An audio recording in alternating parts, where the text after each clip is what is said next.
Let's get to know each other. Who are you? Yes, you. Who are you? Did you respond to that question by using your professional title, your gender role, for example? If you were to ask me who I am, the traditional response might be to mention my professional title, my nationality, my professional role again. For example, my name is Karen Gay. I was born in Trinidad and Tobago, but grew up in Winnipeg, Canada. So there's just a bit of a contrast there. If you were to ask me who I am, I would say that I grew up in Winnipeg, Canada. I have a professional advanced degree. I've taught physical education, and I'm presently in the health and wellness field. So I've just attributed a series of labels to flesh out my identity to help you understand who I am. They indicate that I'm a multifaceted being, got many roles. But do they truly indicate who I am? There's a lot more to showing up than showing up with the labels that you've been attributed to or the ones you've adopted. We're more than multifaceted beings with different roles. We're multidimensional. And we really need to acknowledge a deeper aspect of ourselves that we don't conventionally do. An aspect that's unseen, but can be felt if we pay attention. Pay attention to what? Let's go back to that first question I asked you. Who are you? Are you still answering that question according to your external environment? If so, I encourage you to go deeper still. It's okay not to know, but it is in your highest good to try and find out, because the disconnect can lead to disharmony within yourself. I love to read the messages I see on people's clothing. The other day I saw, "I'm much more me when I'm with you." On the surface, it's a cute affirmation of someone's love, akin to, "You complete me." But can that completeness, that moreness, truly come from outside of you? Can you still show up when that person's no longer there? Some can't. The anchor's gone. So, who are you living for? Is your answer to that second question also dependent on the external environment? Again, if so, I encourage you to turn inward for the response. And notice I said, who are you living for, and not what are you living for? In other words, who are you showing up for? This leads to another really important question. What's your purpose in life? If you know your purpose, congratulations, you're one of the few people on the planet that does. But again, take a hard look at what your response is. Another way to ask this question is, whose dreams are you living? I'm not here to give you the answers, and if you think I've answered all the questions for myself, I'm sorry to disappoint you. You're free to leave if you wish. I think lunch is almost ready. Again, I'm not here to tell you what to do and how to do it. I'm here to share some of my experiences and to offer some simple ways of connecting to you, yourself, your highest good. 10 years ago, I might have rolled my eyes and been slightly amused at the concept of humans as being multidimensional beings. But now my work is based on that premise. So what turned me into a person that uses words like multidimensional and consciousness and energy when referring to the human body? I had a normal life once. I was a school teacher, I played sports, I went to the movies, normal things. But normal rarely cut it for me, and so I found myself having these self-Q&A sessions with myself about work. Can I see myself doing this teaching unit again next year? The same activity again? Can I see myself driving to work in these traffic conditions? The answer was always no. I liked my job. But I sensed I could be doing more somehow, without knowing what. What was that voice I was listening to? Who was it? What did it want? In 2011, I quit my job, and I went on what the American philosopher Joseph Campbell called the hero's journey. And part of that journey is telling the story to one's community. So here I am. Did I know it was a hero's journey? Did I know it was a journey of self-discovery leading me to my highest good? I certainly did not. I was way too naive for that. I think we're all meant to be on a hero's journey, but society doesn't encourage it. And because of that, we can be hurled onto the path, whether we're prepared for the journey or not. Life events just have us all kind of crazy. I recently had a conversation with a female entrepreneur, and she shared with me the story of her once busy life in the corporate world, super busy, striving to get ahead, really busy with the household, giving of herself to her children, her husband, fulfilling all the societal expectations, until the rug was pulled out from under her, and she realized she'd been doing very little, if anything, for herself. Bronnie Ware, the author of the viral blog post and book titled The 5 Top Regrets of the Dying, you've heard this quote already earlier from Nadia. The top regret was, I wish I had lived a life true to myself and not one that others expected of me. So who are you showing up for? The entrepreneur I just mentioned, she's not going to have any regrets. She's gone on that hero's journey, and she, too, is now sharing her story with her community. If you're only showing up for others, sooner or later, your mental, your emotional, your spiritual, and your physical health will be affected. So to use that classic airplane analogy, put the oxygen mask on yourself before helping others. When you have taken care of yourself, only then are you going to be able to look after the others around you and support them. So who is that self? The father of American psychology, William James, says that we have multiple selves: the material self, the social self, the spiritual self, and the pure ego self. And I see a distinct correlation between these selves and the questions I asked you earlier. Who are you? Now, according to James, the material self is comprised of the body, clothes, your immediate family, your home, those things that affect us the most because of how much of ourselves we invest in them. The more we invest, the more we're affected. So take a moment to compare your level of investment in these material things compared to the level of investment in yourself. What's the ratio? So who are you living for? Raise your hand if you went to university or college and studied something someone else wanted you to study. Right? Or you studied something you felt you should study. Raise your hand if you didn't follow a dream because it wasn't socially accepted. Just one hand going up many times in the back there. In 2009, I quit my job. Yes, I've done this more than once. And I cycled solo from Western China into Pakistan. When I told people my plans, I mostly received fear-based concerns. I had to stop sharing my plans because of all the fear and negativity. The trip was an experience of a lifetime.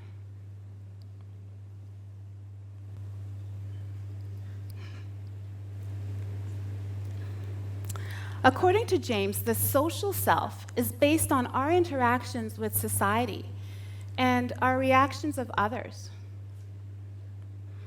So, in other words, it's the extent to which we try and conform to society's expectations and how congruent they are with our own unique true nature. So back to the regrets of the dying. Their fifth top regret was, I wished I'd let myself be happier. Ware found that the fear of change left people pretending to others and themselves that they were content. And she reminds you that when you're on your deathbed, what others think of you is a long way from your mind. So her advice, and the advice of many other personal growth coaches, choose happiness. Ask yourself, how happy are you? How happy are you in the situation you're in? Your job, your relationships, your life in general. Dr. Robert Holden, who does innovative work in psychology and spirituality, created a test for happiness. And the test asks you to ponder things like the self, your health, your attitude, spirituality, and more. And with a top score, you're told that by following your joy, you experience a depth of creativity and talent that inspires the world. With a lower score, you're reminded, beware of unhealthy self-sacrifice, and to be aware of the cost of self-neglect. And also to remember that it's not someone else's job to make you happy. So that leads us back to that million-dollar question. What's your purpose in life? I've coupled James's last two categories of the self with this question. James says that the most intimate self is the spiritual self. It's the one that leads us to explore our conscience. Along with the pure ego self, that part of us that recognizes its own thoughts, we can explore and discover our true identity. We can move beyond the constructed personalities that we've created for ourselves. But we have to choose to go exploring. So instead of asking, what's your purpose? And I ask, are you happy? Is that easier? For some, that question of happiness might be a painful one. And that pain is most likely felt in the heart. The heart's electromagnetic pulse can be registered about a meter away from a person's body. So your heart energy right now is bumping up against the person next to you and most likely touching the person in the seat in front of you. So scientists study how the electromagnetic field of the heart affects our health and well-being. And they found that if we bring the brain and the heart into coherence, we can promote homeostasis. That's the body's natural way of keeping everything in balance, maintaining resilience to challenge, stress, damage. The heart's electromagnetic pulse is actually 10 times greater than the brain. But the brain likes to be in the driver's seat. We create personalities for ourselves with the brain that aren't necessarily accurate because we haven't created coherence with the wisdom of the heart. So let's come back to James's spiritual self. We need to have some sort of spiritual faith or practice, whether it's yoga, qigong, meditation, prayer, mindful walking. These practices offer a lifebuoy when the waters get choppy. They help you to explore your inner world and to bring peace of mind. Jiang Yang, a survivor of mental and physical torture, says, "Through my never-ending efforts to seek freedom, I've tried many methods." She's tried many methods to free herself from targeting and mind slavery. Because with all the torture, it's resulted in dissociative identity disorder. So she's struggling a lot, and she's trying to seek freedom. And she found that of all the things that she's tried over the 3 years of failures, of trying other things, she says that prayer does work wonders. Have you ever done one of those personality tests? You know, the ones, what's your animal? What movie star are you like? They're not scientific, but we do them anyway, right? Deep down, we want to know who we are, and we look outside of ourselves for something that can only be found within. We're looking for something concrete to really identify who we are, to shape who we are. Instead, we find answers like, you're a butterfly. Your IQ is, you know. So let's explore some more practical tools to help you, to give you the strength to show up for you and your highest good. Okay? The first one can be cringeworthy outside of a religious setting, prayer. But why do the religious communities get to claim that word and we get meditation? The word spiritual has been hijacked by the New Age community. And the overall message is that if you're meditating, you're more enlightened and thus more spiritual. But are you good at sitting still and quieting the mind? I'm not. But a prayer is quick and easy. And isn't that what so many of us want in today's world, busy, busy world? Yeah? I'm not saying don't meditate. There's so many indicators for the benefits of it. But a prayer is quick and easy. Meditation does need to be done with care and intention in terms of dialing into the right channel for what it is that you're trying to achieve. But with a prayer, you go directly to the source of all that is, and you request some support. So here's a quick prayer to get you started.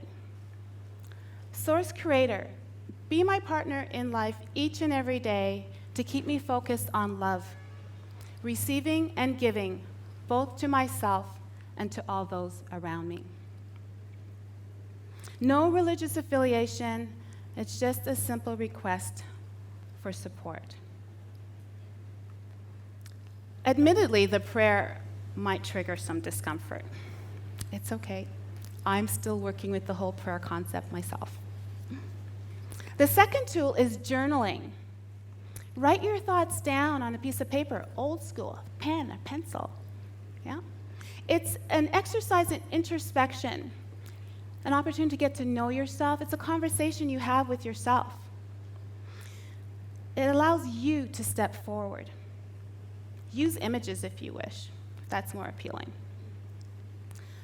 Tool number 3 is an exercise to bring the brain and the heart into coherence. So I just saw some of you get more intrigued or encouraged by the fact that I used the words brain and coherence. These words appeal to the analytical mind. They're less sentimental and they're more scientific. Yeah? So I have something for everyone. Yeah. Studies from the Heart Math Institute show that if we bring the heart and the brain into coherence, we experience increased order and harmony in our mental and our bodily processes. So increased emotional stability, clarity of mind is improved cognitive function. Overall, our mind and our body works better and we feel better. So let's go ahead and reap some of those benefits right now. We're going to do their quick coherence technique. Okay?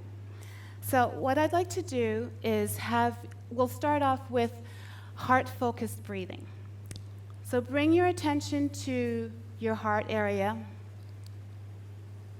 and imagine your breath flowing in and out of your heart, your chest area.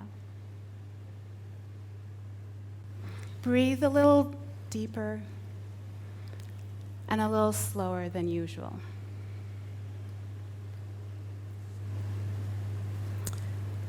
Now I'd like you to activate a positive feeling. So make a sincere attempt to experience a regenerative feeling of appreciation or care for someone or something in your life.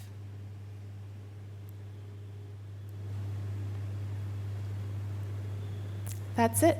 2 steps. Simple. Thank you for sharing that moment with me. Hopefully you're feeling a little bit more uplifted. The hero's journey can happen haphazardly, or you can choose it. I suggest choosing it. Bring the heart and the brain into coherence and listen as to how to proceed. There will still be obstacles, but when you transcend them, you learn to live life with your highest good in mind, which ultimately is the highest good of others. Thank you.